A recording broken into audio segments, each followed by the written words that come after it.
एक समय की बात है, सहस्त्रबाहु अर्जुन नाम का एक राजा था जो चतुर्ंगनी सेना लेकर के एक शत्रु से युद्ध करके उससे विजयी होकर के लौट रहा था कि आते समय अकस्मात क्या देखा,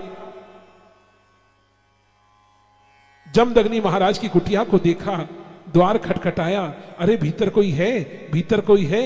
जमदग्नि महाराज बाहर आए, कहा राजन तुम्हारा कल्याण हो, आओ मैं तुम्हें जलपान कराता हूं। हां मैं जलपान करने ही आया हूं, मेरा नाम सहस्त्रबाहु अर्जुन है, चक्रवर्ती सम्राट हूं और एक शत्रु को युद्ध में परास्त करके आया हूं, मेरे साथ चतुर्ंगनी सेना भी आई है। अच्छा ठीक है, तो भोजन प्रसादी का समय हो गया है, भोजन ग्रहण कर लो। अच्छा ठीक है, किंतु मैं अकेला कैसे कर सकता हूं?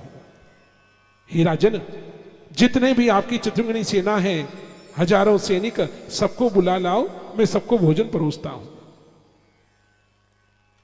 कहा कि मुनिश्रेष्ठ आप थोड़ा सोच समझ करके बोलना, चतुर्ंगनी सेना का अर्थ समझते हैं, हजारों सैनिक हैं और यदि आप सबको भोजन नहीं करा पाए तो मैं मृत्युदंड दे सकता हूं आपको। मैं भूपति हूं, चक्रवर्ती सम्राट हूं, एक छत्र का मैं राजा बन गया हूं। कहा कि मुझे पता है, आप तो सबको बुलाइए, भोजन तैयार है, अब छोटी सी कुटिया में कैसे बैठेंगे। धीरे धीरे जैसे जैसे सैनिक अंदर प्रवेश करते जाते और वह कुटिया धीरे धीरे बढ़ती चली जाती, मानो कि लोमश ऋषि की कुटिया बन गई है। राजा परीक्षित कहने लगे कि गुरुदेव ये लोमश ऋषि कौन है, उनकी कुटिया का नाम आपने क्यों लिया? उसकी मिसाल दी है, उसका प्रमाण दिया है, उसका उदाहरण दिया है, तो मैं पूछना चाहता हूं कि लोमश ऋषि की कुटिया में ऐसी कौन सी विचित्र बात थी?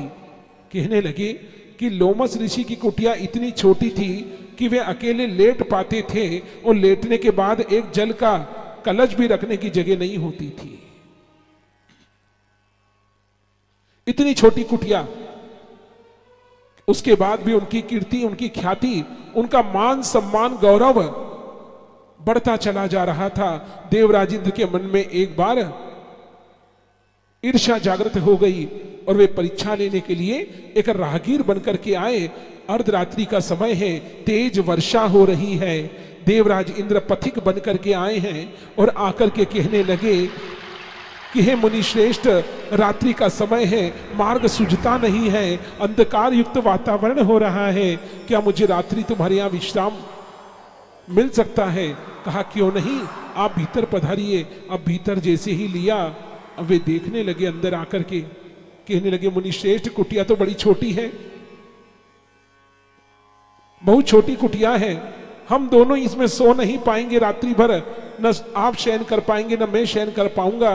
कहा कोई बात नहीं, शयन भले ही ना करें, रात्रि हम दोनों बैठे बैठे सत्संग करेंगे, रात्रि की वेला कैसे व्यतीत हो जाएगी पता ही नहीं चलेगा। अच्छा ठीक है, देवराज इंद्र बैठ गए, बैठे बैठे नेत्र बंद किए और ध्यान किया और ध्यान करके वरुण देवता से निवेदन किया। वरुण देवता भी राहगीर बनकर के आ गए, दरवाजा खटखटाया, जैसे ही द्वार खोला, कहा मुनि श्रेष्ठ अंधकार युक्त वातावरण है, जल ही जल व्याप्त हो रहा है, मार्ग सूझता नहीं, क्या मुझे आश्रय मिलेगा? क्यों नहीं, भीतर पधारिए। देवराज इंद्र बोलने लगे कि मुनि श्रेष्ठ क्या कर रहे हो, न आप लेट पाओगे इसमें न मैं, दोनों रात्रि भर बैठे रहेंगे। अब आप इनको भी अंदर बुला रहे हो, इनको कहां पर बिठाओगे? कहां बिठाएंगे नहीं, जब मैं अकेला लेट सकता हूं और हम दोनों बैठ सकते हैं तो रात्रि भर हम खड़े खड़े तीनों रात्रि को व्यतीत भी कर सकते हैं। हमारा मन विशाल होना चाहिए, मन की विशालता प्रमाण होता है, चाहे हमारा घर छोटा हो या बड़ा हो। इसलिए लोमश ऋषि की कुटिया की भांति कुटिया बढ़ने लगी, धीरे धीरे सारी सेना ने प्रवेश किया। उनके सामने एक एक बाजोट ला करके रखा है रेणुका देवी ने, और फिर चांदी के थाल में कई प्रकार के मिष्ठान ला ला करके परोस रही है। इतने मिष्ठान की कल यहां पर 56 भोग लगने वाला है गिरिराज जी को, और सारे मिष्ठान और व्यंजन उसमें परोसे गए हैं। अब जो भी भोजन ग्रहण करते हैं तो ग्रहण करते हुए कहते कि भाई ऐसा स्वाद तो हमको कभी राजमहल के भोजन में भी नहीं आया। आज इतना स्वादिष्ट भोजन हमें प्राप्त हुआ है। भोजन ग्रहण करते जा रहे हैं, ग्रहण करते जा रहे हैं, और महाराज को भूख लगती ही नहीं। महाराज का खाना पीना छूट गया। विचार करने लगे कि इतना भोजन आया कहां से। ये विचार करते करते खा नहीं पाए। तभी कहने लगे कि हे मुनि श्रेष्ठ, एक बात पूछूं, क्या आप प्रत्युत्तर देंगे? हाँ अवश्य। इतना भोजन, स्वादिष्ट भोजन, इतने प्रकार का, यह अकस्मात कैसे बन गया? किसने निर्माणित किया? कहा कि मेरी माता ने। आपकी माता? क्या आपकी माता अभी तक जीवित है? आपकी अवस्था देख के लगता नहीं आपकी माता भी जीवित होंगी। कहा हाँ मेरी माता है, भीतर है। तो क्या उनके दर्शन कर ले? हाँ अवश्य। कुटिया के पीछे लेके गए। वहां पर एक छोटी सी गौशाला बना रखी थी। वहां पर कामधेनु गौ माता बंधी हुई थी खूंटे से। कहा कि ये है हमारी माता।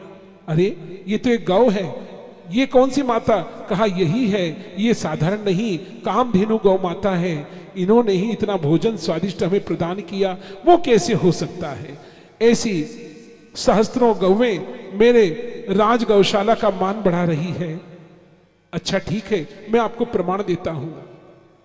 हे माता, आपकी कृपा से सहस्त्रबाहु अर्जुन शत्रुघ्न सेना के साथ भोजन का एकत्रित हुए हैं। किंतु कहते हैं ना कि जिस प्रकार से मुख का आभूषण पान होता है, क्या आप इन्हें मुखवास करने के लिए पान का बीड़ा प्रसादी प्रदान करेंगी? देखते ही देखते वरक में लपेटे हुए पान के बीड़े मानो कि आज गोवर्धननाथ भगवान को भोग लगा करके प्राप्त हो रहे हैं। थाल के थाल बन करके आ रहे हैं। उन्हें देखते ही मन पहले ईर्ष्या से वशीभूत हो रहा था, किंतु अब मन में बुरे विचार आ गए और कामधेनु गौ माता की रस्सी को खूंटे से खोल करके कहा कि ये तो मेरे राज गौशाला की शान बढ़ाएंगी, मैं इन्हें अपने साथ लेके जाऊंगा। महाराज जमदग्नि बार बार रोदन करने लगे, किंतु पद प्रहार करके उन्हें पछाड़ दिया और नाहक ही लेके चल गया। परशुराम जी आए, वन से काष्ठ लेकर के हवन के लिए। कहा माता पिताजी रोदन क्यों कर रहे हैं? उन्होंने सारी बात बताई। क्रोधित होकर के दौड़ करके जा रहे हैं, अभी मैं अपनी माता को लेके आता हूं। जमदग्नि महाराज कहने लगे पुत्र ठहरो, परशुराम ठहरो, क्रोध मत करना, तुम्हें क्रोध का आवेश बहुत तीव्र आता है। दौड़ करके गए, मार्ग में पहुंचा था सहस्त्रबाहु अर्जुन।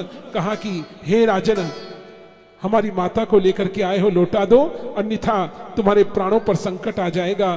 कहा कि तुम क्या मुझसे युद्ध करोगे?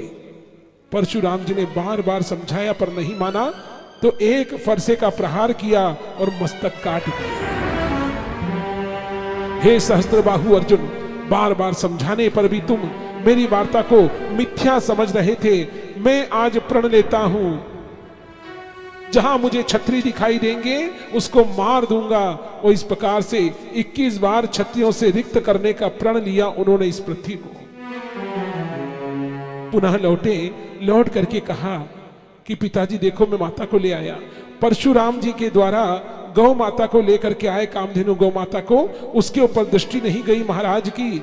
जमदग्नि महाराज ने फरसे की ओर देखा, जिससे रक्त की बूंदें बार बार टपक रही थी।